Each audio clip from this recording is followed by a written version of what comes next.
fa nitondra ny fomba fijeriny eo anatrehan'ny fivoaran'ny toedra ra-pirenena ihany koa ny mpikambana eo anivo filan-kevitra ambony tetezamitra Andriamatoa Soja Jean André ity mpanao politika ity moa izay nanambara fa tsy misy ny finiavana eo am-panao politika matoa tsy mivano krizy mandrakity ny androany tao raha tsika izay fanazavana izay.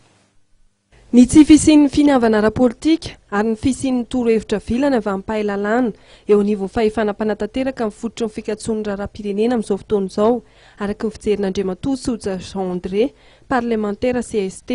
saingy manohana ny fanapa-kevitra izay niraisin'ny fitsarana avy momba lalam-pandrenana momba ny fahabanga-toeran'ny filohan'ny tetezamita Andriamatoa Soja Jean André. Voalohany izany dia misaotra amin'ny ACC tamin'ny rejeté fany any le lalàna ny laninay mikasika an'le place vacant zany le hoe misolo ny président rehefa tsy ao izy fa ny ahy zany ny constitution dia mazava tsara fa olona telo no manao intérim na misolo dia mipresidany ny premier ministre dia mipresidany CST dia mipresidany CT izay no anatin'ny constitution dia izay koa no anatin'ny fédéroute. Dia lanina fotony moa izaho moa dia tsy nandany lalàna iny mihitsy fa izaho mbola tsy nahita firenena raiky hanana président république valo amby telopolo. Zay zany le donc isorako ny ACC zany zay zavatra raiky. Manohana ihany koa ny fanovanam-pikambana eo anivon'ny fitsarana manokana amin'ny sanan'ny fifidianana na ny CES saingy mitsipaka amin'ny fanapa-kevitra ny mpanao sy ny soro-dalana izay nivory niaraka tamin'ny komity paramaso ny fanatanterahana soro-dalana omaly ny tenany.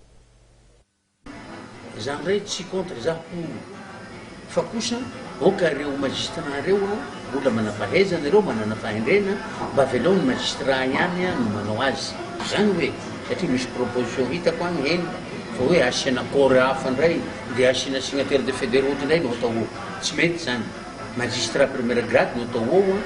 valo menadahy ireo sivy menadahy dia zareo ihany zany mifampividy izy ihany koa no mifidy ny olona hataony zareo président.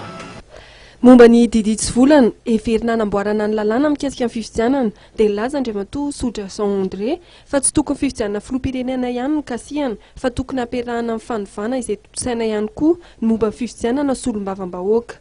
Zany dia tsy tokony hatao partielle le izy na ponctuel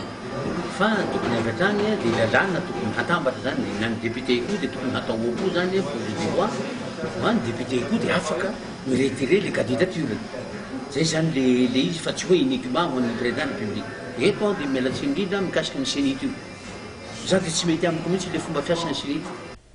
Milaza ihany koa Andriamatoa Soja Jean André fa tokony ho matra ny sénite amin'ny fanotarana ny daty fametrahana ny antota taratasy momba ny fifidianana filoham-pirenena ary tokony ampitovian-danja amin'ny fifidianana filoham-pirenena sy ny fifidianana solombavam-bahoaka.